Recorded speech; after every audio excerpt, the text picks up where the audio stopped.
Okay, Assalamualaikum semua.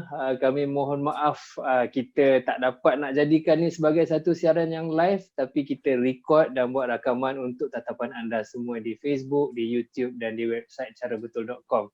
Anyway, nama saya Zulfa Azhan. Assalamualaikum kepada semua. Kita ada panel-panel yang istimewa malam ni, lain daripada episod-episod sebelum ni. Of course, together with us, our sensei Pak Razak Manaf. Apa khabar Pak Razak? Alhamdulillah baik. Dan kita ada tetamu istimewa untuk sama-sama berceloteh dengan kita malam ni ya. Boleh Cik Ahmed insya-Allah? InsyaAllah, ya. Yeah, no issue. Alright, thank you so much for being with us. And we have Cik Rozina, our orang kata apa, tulang belakang untuk program Cara Betul, dan beliau adalah producer kami sama ni. Kalau anda tertanya-tanya siapa di belakang kami semua, ini dia. Cik Rozina bersama kami malam ini. Okey. Sebelum kita memulakan episod 12 kita pada malam ini, izinkan saya kita refresh apa yang kita telah lalui sebelum ini. Alright. Sorry, we have another penonton. Yeah, welcome. Who's online? She's coming. Yeah, Cik Hani is also with us. Anyway, kita teruskan dulu. Yeah. Okay, welcome Jami Abdullah. Okay, nanti kita akan buat Q&A dengan lebih banyak selepas ini. Kita akan refresh dulu apa yang kita telah lalui pada episod-episod sebelum ini. Okay, seperti biasa episod-episod yang telah kita buat sebelum ini sebanyak 11 episod boleh ditonton semula, boleh replay semula di website carabetul.com, www.carabetul.com. Dan mulai daripada episod 12 ini kita akan ubah sedikit jadual siaran kita, iaitu setiap 2 minggu ya. Sekali pada setiap 2 minggu pada hari Selasa 9 PM. Okey. Dan anda boleh juga tengok ataupun tonton video-video kami yang lepas di Facebook dan juga di YouTube Cara Betul. Okey. Dan ingin kami ingatkan kepada mereka yang mungkin pertama kali bersama-sama dengan kita di Cara Betul, program kita ini membincangkan topik yang berkisar dengan fasa penerokaan bisnes yang baru. Okay? Kenapa kita fokus pada fasa ini adalah kita fokus untuk menentukan produk yang betul, menggunakan pasaran yang betul dan bisnes model yang betul sebelum kita melaburkan masa, duit dan sumber-sumber lain yang sangat terhad ketika kita ingin memulakan atau melancarkan sesebuah perniagaan yang baru. Okay? So kesilapan-kesilapan yang terjadi pada fasa-fasa awal yang kritikal ini boleh mengorbankan kos yang tinggi, boleh membebankan bisnes-bisnes yang baru hendak dibuka dan juga boleh mengakibatkan bisnes-bisnes tersebut menjadi kurang kompetitif. Okey. Kesilapan-kesilapan di peringkat penerokaan bisnes ini boleh dikategorikan kepada 4 bahagian. Yang pertama, kesilapan yang berkaitan dengan founder perniagaan itu sendiri. Yang kedua berkaitan dengan pasaran, yang ketiga berkaitan dengan produk dan yang terakhir iaitu yang keempat adalah berkaitan dengan perancangan. So pada episod yang ke-11 kita telah pun membincangkan bagaimana untuk mengurangkan kesilapan-kesilapan kritikal berkaitan dengan pasaran dan juga produk. Okey, dan juga produk ya. Malam ini kita akan bincangkan bagaimana untuk mengurangkan kesilapan yang terakhir, kategori kesilapan yang terakhir iaitu dalam merancang perniagaan. Okay? Dan kami sangat alu-alukan komen-komen dan soalan-soalan anda di ruangan komen di mana saja anda saksikan video ini di Facebook, YouTube ataupun di website. Sila berikan komen-komen dan soalan-soalan anda kerana kami ingin berinteraksi dengan anda semua, ataupun anda juga boleh email kami soalan dan komen tersebut di info@carabetul.com. info@carabetul.com. So, tanpa melengahkan masa lagi Pak Razak, boleh kot ya kita mula sembang dengan Pak Razak tentang topik kita malam ini. Malam ni kita nak bincangkan kesilapan yang berkaitan dengan perancangan perniagaan ya Pak Razak ya? Ya. Okay, so boleh ke Pak Razak share dengan kita sikit apa tu kesilapan-kesilapan pada fasa perancangan perniagaan Pak Razak? Assalamualaikum. Selamat malam, sorry lambat. Salahkan Rozina. Now, tentang kesilapan planning ni, I think the major critical mistake of planning is not really understanding what is planning. Okay. I think we have talked about it in last 24 September dulu kan. Ya. Dia tak faham planning, dia buat planning, jadi planning dia silap. And then kalau dia buat pun approach dia silap. Kalau approach silap, if your approach is wrong, your end product is going to be wrong, guaranteed. Ya. And then when you finally get your end product, you want to execute, you forgot to make your execution plan. Jadi apa you buat? Bantai je lah bang. Kita adjust all the way. So when you adjust all the way, you will fail. When you fail, what happen? You look for plan B kan? Ya. You forgot to do a plan B. Why all these things happen? Because you are in a hurry. Okay. You don't have the patience.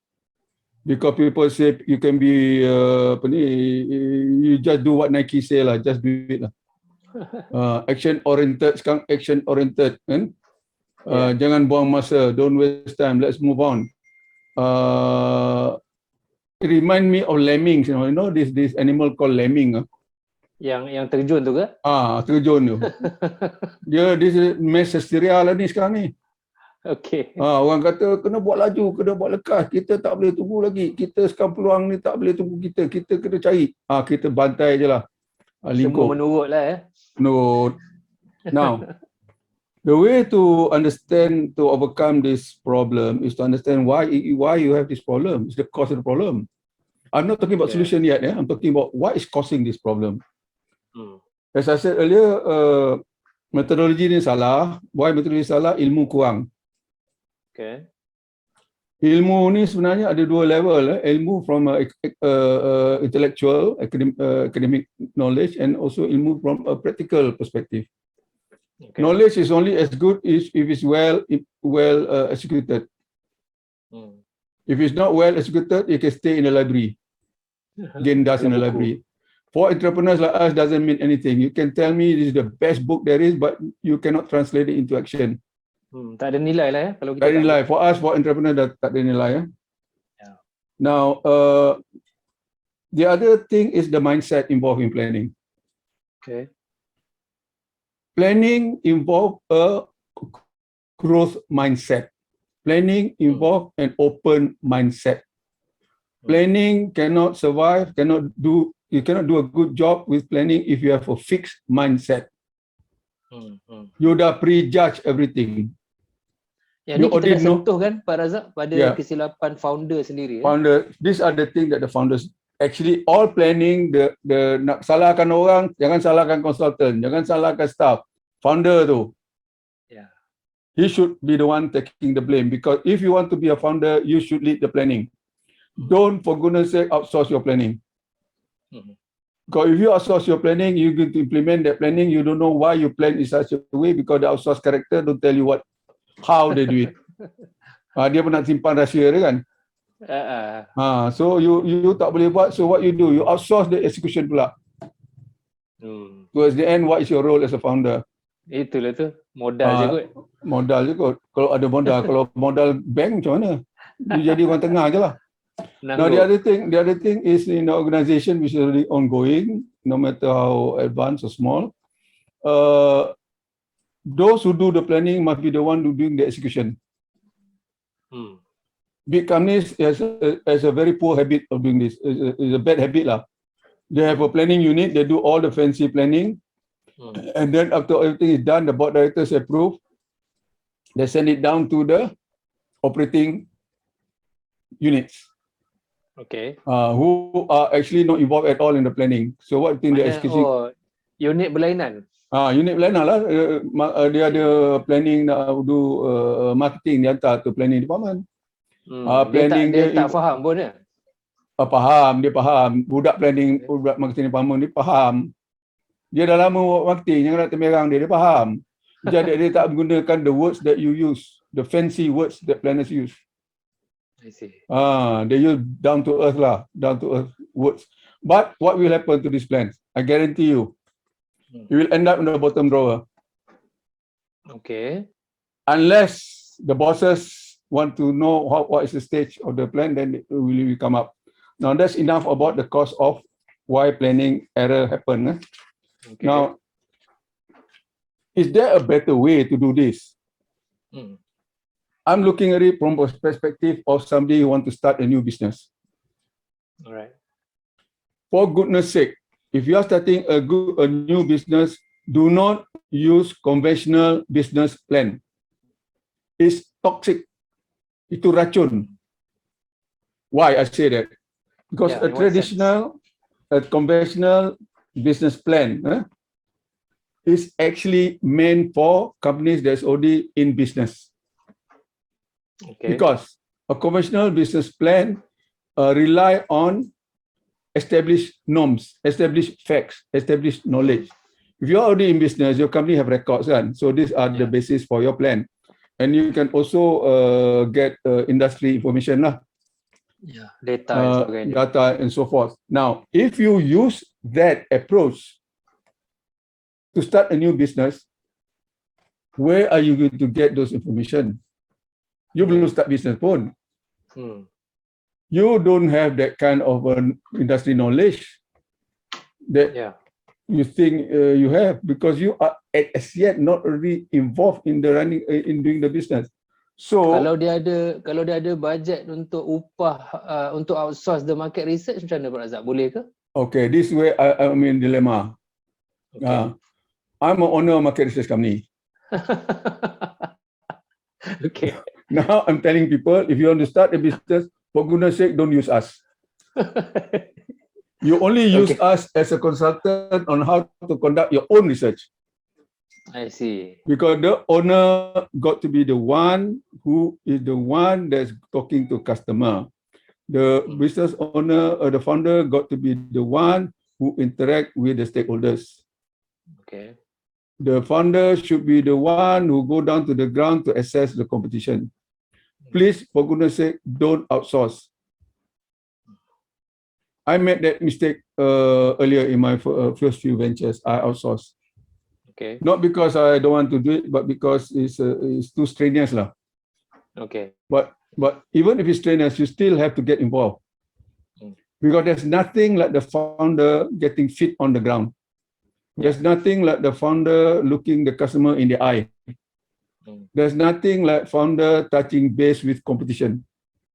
Okay. Paling pure sekali ya. Dia betul-betul have to understand what is the critical success factors of his business, because without those kind of experience and knowledge and insights, I call it, you cannot build a good business model.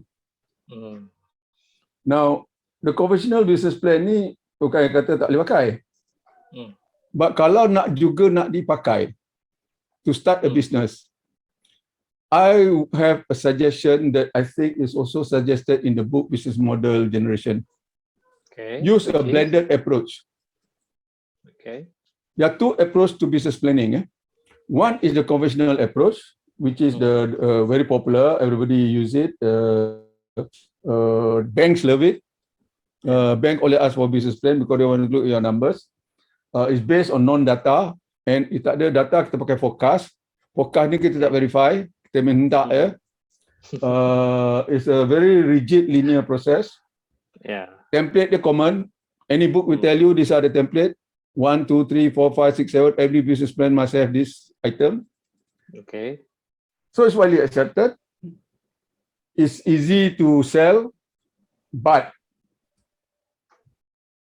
it can lock you into a situation where you are basing your whole business on unverified assumptions. Which is very dangerous lah. It's not very dangerous, it's suicide.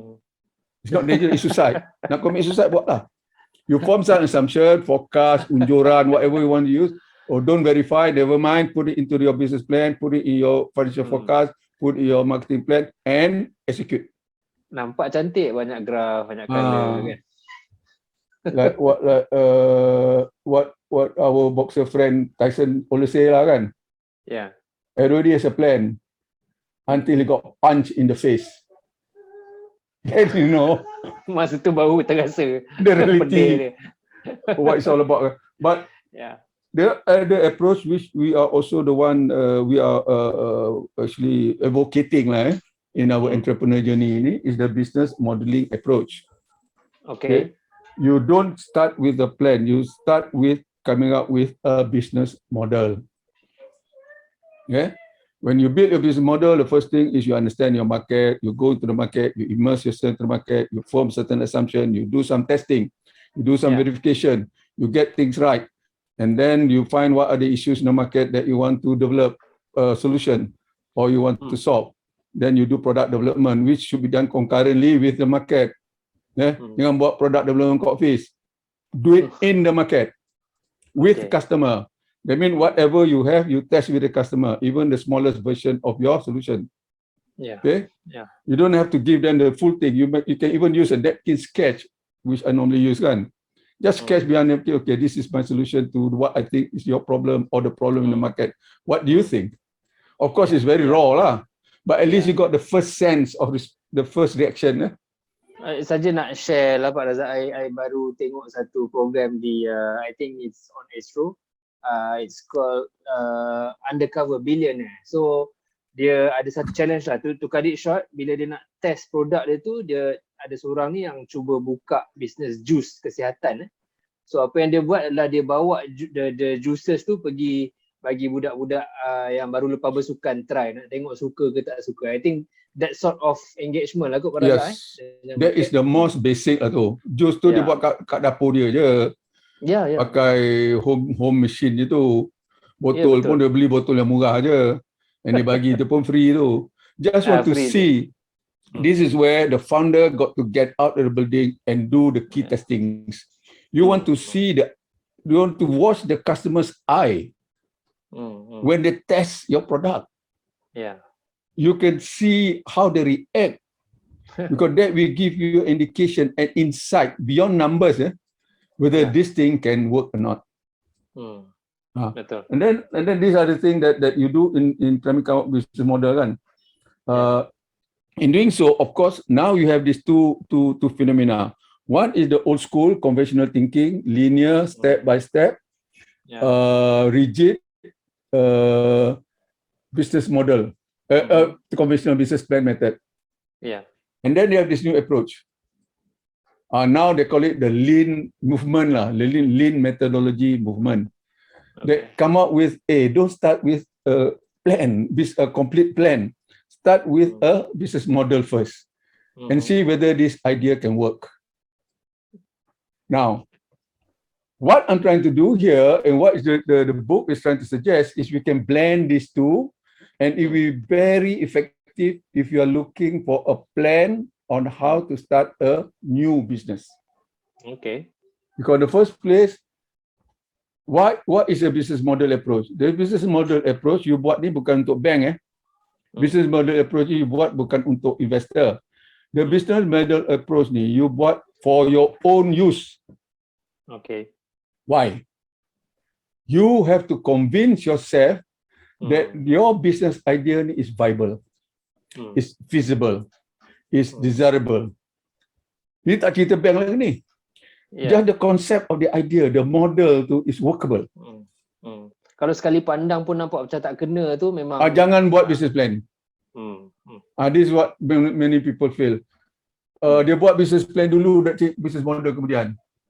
Lepas tu pasal business plan tu dia kotak kan, dia square. Business model ni bulat, jadi tak boleh masuk, dia ketuk tu. Dia ketuk dia adjust.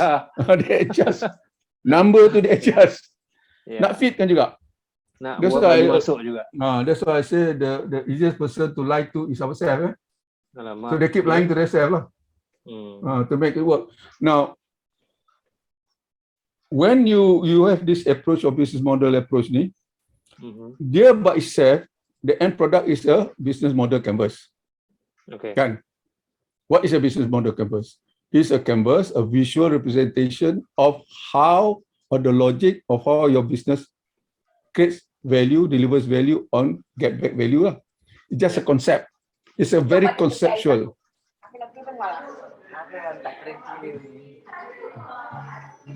You have a guest on? Maybe ada Bobby. Oh yeah, Bobby kena mute. Okay, done. Now, can you implement a business model after you've done your business model, after you've verified your business model canvas? Can you implement it? You take the canvas, you verify all the assumption, you update it, you modify it, you get what you think is your best balanced choice. Can you implement it?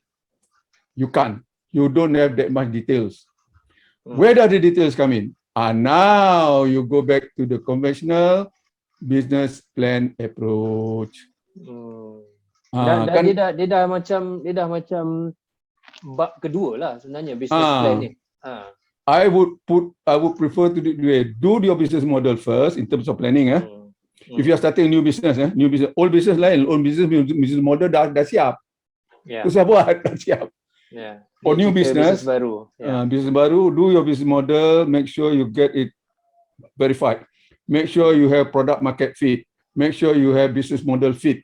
Make sure you make sure it can survive in the environment, competitive environment. Those are the things that you make sure your business model is good enough to implement. But to implement it, you need details. You need work plans. That's where our old friend, the business plan, come in. Yeah, okay. They are very good at that. They are very good at coming up with financial analysis.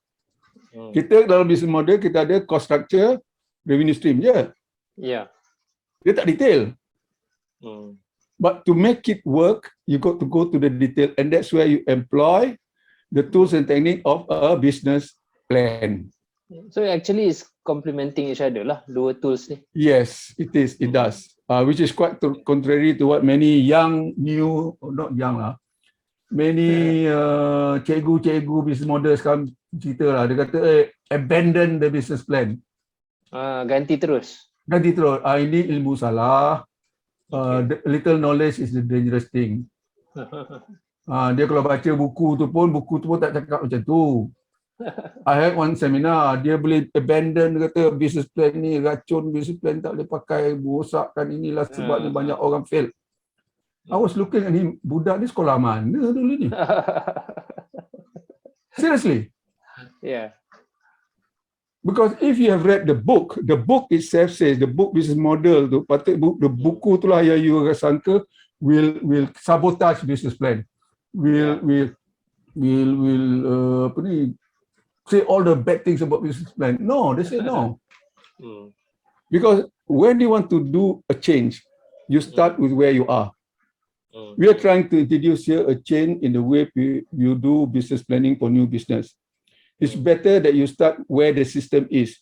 Where is the system now? The system now, orang pakai business plan. Kita see how can we make it better. And we use our business model canvas, combine and then we satisfy number one. Who's the first person we satisfy with this new approach? Diri kita sendiri. Yeah. We are now convinced, I'm very convinced now, very comfortable that my business is viable. I look at the business model, it has the logic. It's logical. And then you also satisfy, if you are taking a loan, the bankers. Banker, dia tengok number, happy je. Yeah. But the number tu, ada basisnya. Basisnya apa? Business model kita. And then we improve it further. Dulu kalau business plan traditional yang saya selalu pakai dulu yang submit kat bank ni, nombor tu saya pick up from the air je sebenarnya. Seriously, sensitivity je, 10% up, 10% down je. And then we get some industry numbers as backup. Industry number memang canggih lah. Bank negara ada, EPU ada kan. Ministry of Trade semua ada. And then kita bawa lah sensitivity study sikit, gunalah statistical term tu nak impress dia. 10% up, 10% down, sensitivity studies lah dia panggil. Memang nampak gempak terus lah. Get away. Tapi kita tipu diri kita sendiri. No meaning. No meaning to us. So now we use the cost structure and the revenue stream in the business model canvas. We expand it into details. But every time we use a number, we must make sure we verify. How do you verify numbers? How would you verify numbers, Zufar? Verify the numbers in terms of the revenue stream and the costing and whatnot. When you put it into your business plan, how do you do it? Saya untuk mula-mula sekali business plan memang saya agak-agak. Memang agak-agak. Memang Kali agak-agak. kedua, Kali kedua kena jalan dulu baru nampak betul ke tidak. I always believe in immersion. Ya. If you want to see whether your numbers can stand scrutiny, you must really understand the industry. Ya. Okay, I was in the downstream oil industry. We use a lot of numbers. Ya. But mula-mula tu I macam you juga. But my boss did not allow me to get away with it lah. But I try my best lah to agak-agak lah. Ya. He asked me to go out of the building and force me to join the petroleum club, you know. Okay. So that I can interact, network with a lot of people in the industry, and also with people who are always analyzing the industry. Kat sini kok Pak Razak agaknya baiknya kita berkuli tu for a few while. Yes. So kita immerse dalam sektor tu lah. If you want to do business in the industry lah. Okay. I immerse myself in the oil industry for 30 years, but I decided not to do anything with the oil industry. Instead, I do agriculture. Feel like crazy. But tak apa. Now the thing is, this approach on how to do business planning, where you combine the business modeling approach and the conventional business approach, to me, would be able to solve or overcome many of the causes of planning problems. Okay. That is the way to do it lah. Now, I cannot give you the detail how the template should look like lah. But for those who are interested, you can refer to the business model generation book. I can give you the page also, page 269. But there's a lot of articles written about it. Okay, I have a list of those articles because I've done some research on it and I'm waiting for an opportunity where I could present this approach. Kalau ada yang meminta details tu mungkin boleh email ataupun leave a comment tu. Kalau nak buat, nak dapat detail without doing it, I tak suka bagi. Okay. I nak buat sama-sama. Okay. I have this concept kan, I have this idea, I have this template. You nak cuba? Let's do it together. Pak Razak, boleh tak kita nak cuba dengar sikit daripada Cik Hamid? Ada apa-apa ke Cik Hamid yang nak ditanya ke ataupun nak dibincangkan? Okay, Assalamualaikum. Assalamualaikum. Cik Razak, saya nak sikit clarification kalau you don't mind lah. Okay, on top of the cost structure, what should be inside the business model that you mentioned earlier? Have you done business model training? No. Okay. I'm focused more on a business plan actually. So when you talk about for the new startup, go to the business plan, and I'm very interested because this is actually the right approach. Yeah. Okay, a business model is actually a model of how a business intend to create value, or in this case, value could be a product or service, distribute value, which includes marketing and distributing, and capture back value. That means they get back the revenue lah. That is a business model.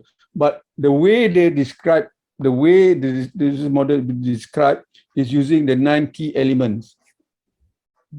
Every business ni, if you model it, it must have the 9 key elements. Number one is the value you're offering, which in the first element called value proposition. And then number 2 is of course the market segment that you are serving lah. And number 3 is of course what kind of relationship you want to have with the market segment, your customer relationship. And then of course you must capture also your key channels. How do you communicate and how do you deliver your product to Can I share the canvas just to show? If you can share the canvas now, you put a share screen. Ada share screen? Boleh ke share screen? Dah share dah. Boleh nampak this is the 9 elements are all being captured into a canvas. Tapi kita ni cara betul ni gatal sikit. Kita modify pula canvas dia. Pasal apa? Based on our experience, we'll be using this canvas for a few years. I'm a co-writer of the book Business Model Generation that was in 2010. Wow, okay. So kita pakai, kita guna, kita modify, tukar bahasa Malaysia, gunakan non-profit, gunakan government agency, gunakan macam-macam lah. For capturing what is the model of your business. Ini bukan execution of the plan, you know. So we talk about the value proposition tadi kan. And then I talk about the customer segments, I talk about the customer engagement. Customer engagement ni I combine sebenarnya channel dengan customer relationship. Okay. Value ni, what are your key product features, what are the key user benefit, what are the key customer value that people get, and what is your key competitive advantage. And then if you look at customer segment, your target market and so forth, and then I dekat bawah ni, kita ni baru ni, orang lain tak pernah pakai, kita pakai the key job to be done. Customer ni apa job dia nak buat yang nak pakai barang ni. And then of course that is the front stage lah. And when you sell the product or you what I call you get back your value, that become your revenue stream lah. Include a revenue center mechanism, and that is the front stage. To make all this happen, you must make sure you got the resources, you got the activities. And many a time you have to work with partners and collaborators. And these are basically your contributor to your cost structure. So the idea is to make your cost lower than your revenue. If that happens, then you have what we call a viable business model. Tapi ini you tak boleh implement. The detail tu, you pecahkan ni macam cost structure, revenue stream ni, you pecahkan, you get into more granular, then you have what we call financial analysis. Yang bank suka tu. Dia also nak tahu apa produk you cerita lah ni. And then dia kata what is your organization, your operating system. You talk about your activities, your resources, and you are partnering with. So all this become like a business model. So we call this the business model canvas. A one pager to capture the key elements of a business model, but it doesn't have the details. For the simple reason, we don't want it to be so detailed, because when you get too detailed, you got bogged down. You gaduh on the details. Okay. So that is just to capture the essence. This is something that you put into what I think is the right the approach that you want to use now as part of your business plan. So how regular that we must review this information that we provide in this business model canvas? Once you put your assumption, everything you put there, you must have that mindset. Everything I put there, all assumptions. My beliefs lah. Okay, just like when you do business plan pun, apa you letak tu pun sebenarnya assumption je. Now, then you identify which of these key assumptions are so critical that you must get it right. If you don't get it right, your business model will not work. These are the ones you prioritize, and then you write down, actually physically write down what I think should happen. For example, what I think should happen is the market will buy 100 units of my product every month. That is the one you go out of the building and check. For verification, ya? Betul ke ni? Ada orang minat ke benda ni? Kalau ada minat pun berapa unit nak beli ni? So that is the part that make it stronger. You have here an assumption, hypothesis, and then you verify by going to the market, talking to the customer. Bolehlah kalau nak outsource to kita, bolehlah kita tolong buat research sikit for you. Yang ni tak ada dilema sangat lah ya, Razak. Tak dilema kan. Now, most people have used business model canvas as the way to plan for a new business, and use the traditional business plan as a way to grow their current business. I prefer to use both. The one that I think is suggested by the book, and which I have given a lot of thinking into and then now trying it out, is you can, if you design it well, you can use it for starting a business, you can use it for executing a business, you can use it for managing a business, you can use it for growing a business. Because in every stage of your business ni, your business model akan bertukar. No business model remain the same. Those that remains the same when the environment change are now already dead. Dah mati lama dah. Macam Kodak kan. They refuse to change. So business model is a living thing. As such, I would call business plan ni is also a living document. It's not something that you do, get it approved, send it to the bank give you the loan, you get it, and then what you do? Wahal in your business plan tu dah ada you punya milestone, dah ada you punya implementation roadmap. Gunalah itu. And then you also have your risk analysis, continuous risk analysis, where the environment change. You have to be sensitive to environment change. You must inbuild it into your management system.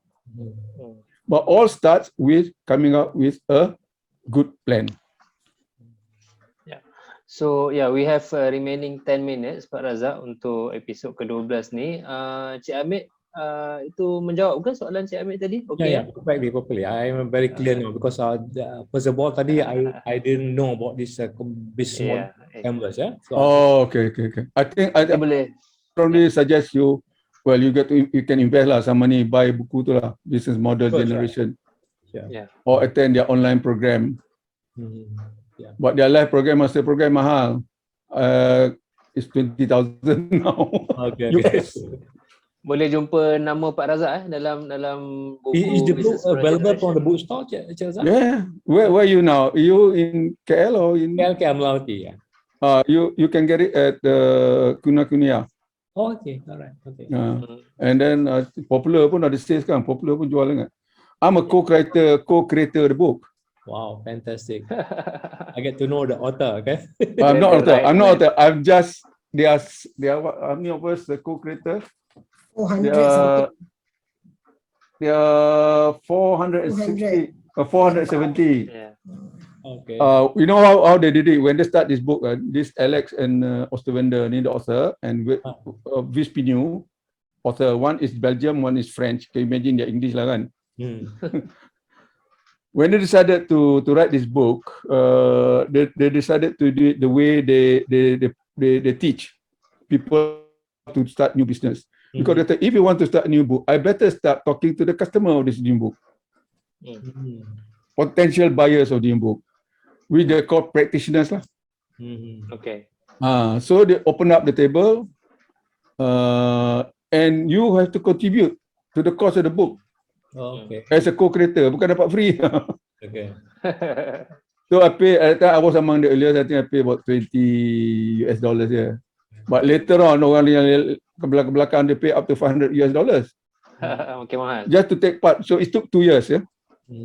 So they as they draft the book, we comment, we make suggestion, a lot of discussion. So I think our understanding is a little bit deeper lah than many people who just read the book. They don't understand why the book was written that way. Why was they put such emphasis on design versus other subject kan? But I strongly suggest you read that book. But we also have a program. Dulu we used to run this program locally, how to do business model ni. Tapi I mengajuk. Kenapa? I mengajuk. Soalan seterusnya kenapa? Kenapa? Because there is no training program for trainers for this subject. They don't provide training for this subject. You have to learn it your own way.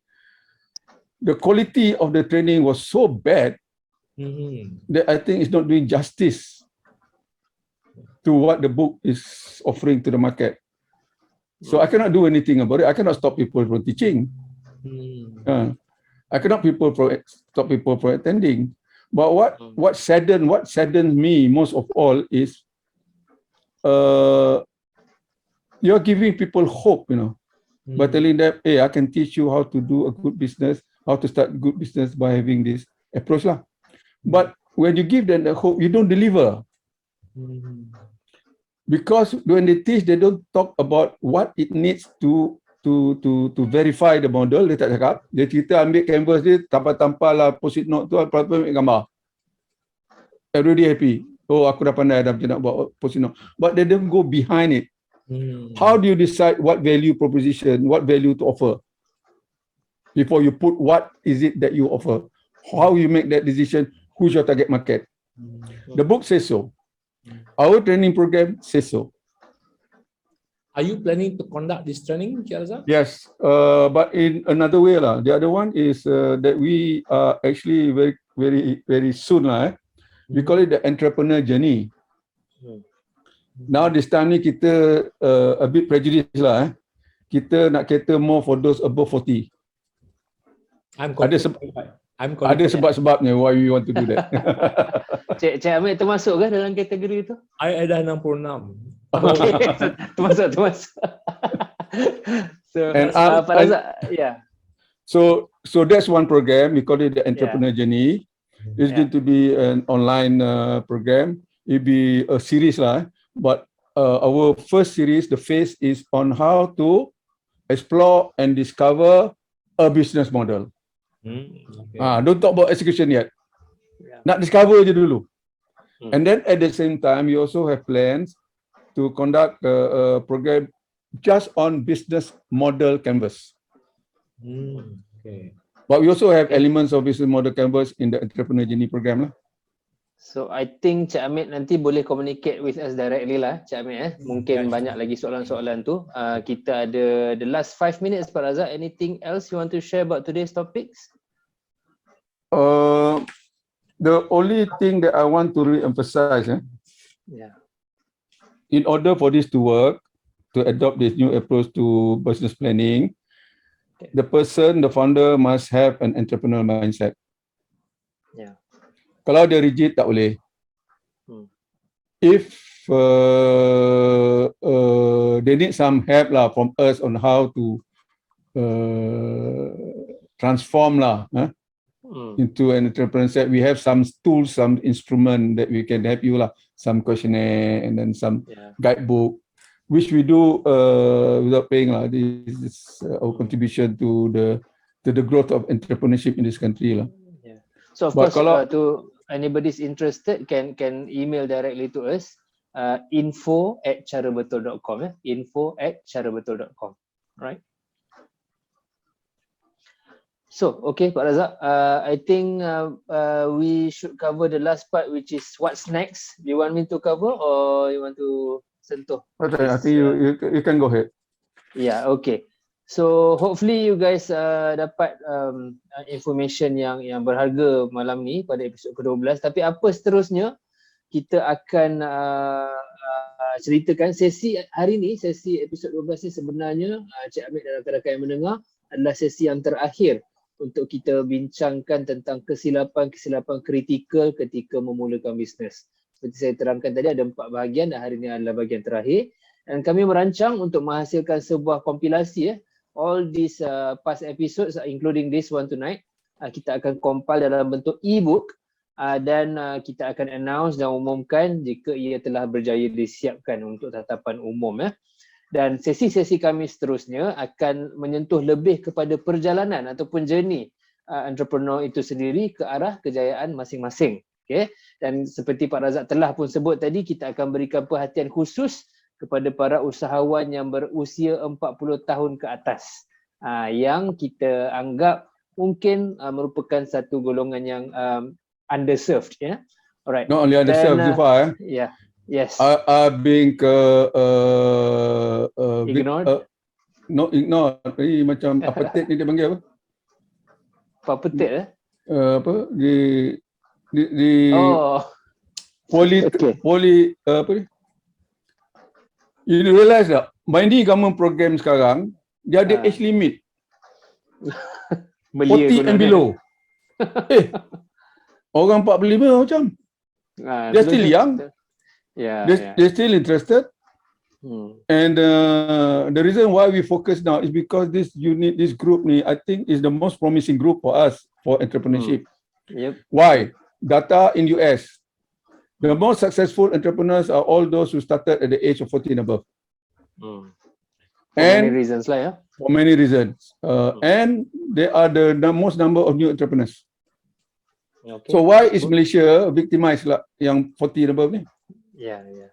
Saya nak masuk program, dia kata tak boleh. 40 below saja. Kita No mind. If they don't want, 40 and above, yes. Boleh datang ke cara betul. we will cater for you. So okay, untuk yang ingin tahu lebih lanjut, boleh ikuti website kami of course, carabetul.com, dan di situ juga ada blog yang ditulis oleh Pak Razak kita berjudul Get Real. Okay, so insyaAllah episod seterusnya iaitu episod ke-13 akan diadakan pada hari Selasa 23 November 2021 9 malam. Jika tiada arah melentang lah, untuk malam ni special sikit kita buat rakaman. InsyaAllah episod ke-13 akan live seperti biasa dan kami akan umumkan jika terdapat perubahan. So itu saja, terima kasih kembali Cik Hamid memeriahkan perbincangan kita malam ni. Sebenarnya very interesting bila kita ada third party macam malam ni. Mungkin kita akan consider tengok macam mana producer cakap nanti. Can we get Jamie to say anything? Oh yeah, Jamie Abdullah. Yes, please, silakan. Anything from Jamie? Are you still there? No, she just said thank you. That's all. So thank you Pak Razak. Tak apa, insyaAllah next episode kalau ada peluang. So okay, thank you everybody. Thank you Pak Razak, Cik Rozina dan team. InsyaAllah kita akan jumpa pada episod yang ke-13